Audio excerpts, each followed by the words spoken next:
I've been watching the TV show Vikings again, and I've realized one thing. Greatness does not live on the same streets as safety. Now, this is not a call to recklessness. It's about clarity. The kind of clarity that makes a man run directly towards the thing that terrifies others. Not because he's fearless, but because he is focused. The Vikings believed that dying in battle earned them a place in Valhalla. So they didn't fear death, they embraced it. To them, death was not the end, cowardice was. And this belief pushed them to untold exploits. You see, self-preservation is the greatest enemy of divine assignments. Most people don't even fail because of fear. They fail because of self-preservation disguised as wisdom. People-pleasing, fear of failure, overthinking, approval addiction, perfectionism. All of these things choke purpose, and they must all be eliminated so that purpose can breathe. As long as you are protecting your ego, you cannot protect your calling. The Vikings were feared not just because they were strong, but because they were not afraid to lose, and that's what made them powerful. In modern context, it's not a sword that you carry, it's your voice,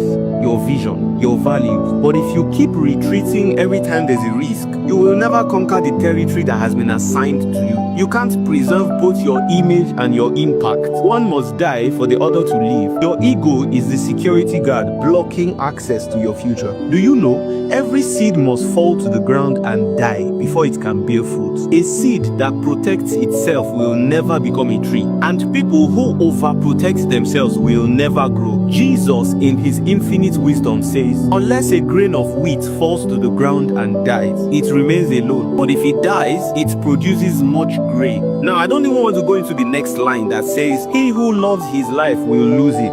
Because it's true. So the next time fear tries to talk you out of your calling, just remember, death threats don't work on people who have already died to everything but destiny.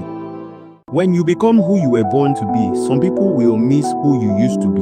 Let them. You see, when you start to aggressively press into purpose and you start to make a headway, your progress can feel like betrayal to those you started with, especially if they remain on the same level. You see, there's a quote that I've come to appreciate greatly. It says, a rising tide must lift all boats, otherwise the boats must compulsorily sail different. I always say this, whenever you sense anybody within your circle start to hit a frequency or a realm of consciousness that is beyond your current reality, get inquisitive. You don't have to understand it at first, but genuinely ask questions. Because when the tide rises and some boats still don't move, there will be a compulsory separation. Forcing unity at the cost of movement is a betrayal of destiny. And sometimes, the most loving thing you can do for somebody who refuses to rise is to leave. And you shouldn't feel guilty about it. You don't owe anyone your downfall to prove loyalty. If they will not rise with you, do not drown with them. The way I see it is, you are not leaving people behind. You are just responding to a call that they can't hear. It's like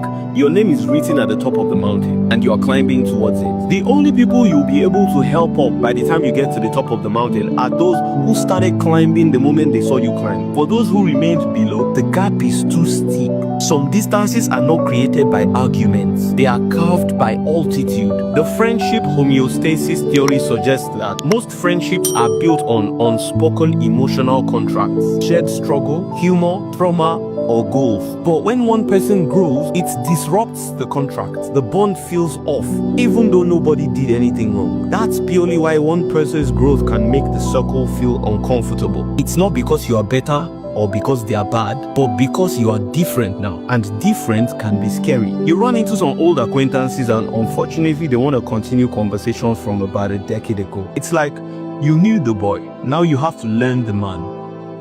Picture this, you find yourself inside your car in an unfamiliar environment. It's completely dark outside and you have no phones with you, so you can't even check the map, but you have to get home. Bear in mind that it's an unfamiliar environment, so there's no muscle memory as to how to navigate. There's nobody around to ask for directions either, but you have to get home because staying there leaves you in a very vulnerable state. Now, I want to ask you a question. In this situation, when you turn on your car and the headlights come on, do you get frustrated that the distribution of lights from your headlamp is only able to show you just a few meters ahead? Do you sit in the car obsessing and wishing that the headlights could show the entire path to your destination from the starting point? My guess is no, because you know that as soon as you move, the path becomes clearer. You cannot see the entirety of the journey, but the fact that the headlights can show just a few meters in front of you is enough for you to start the trip.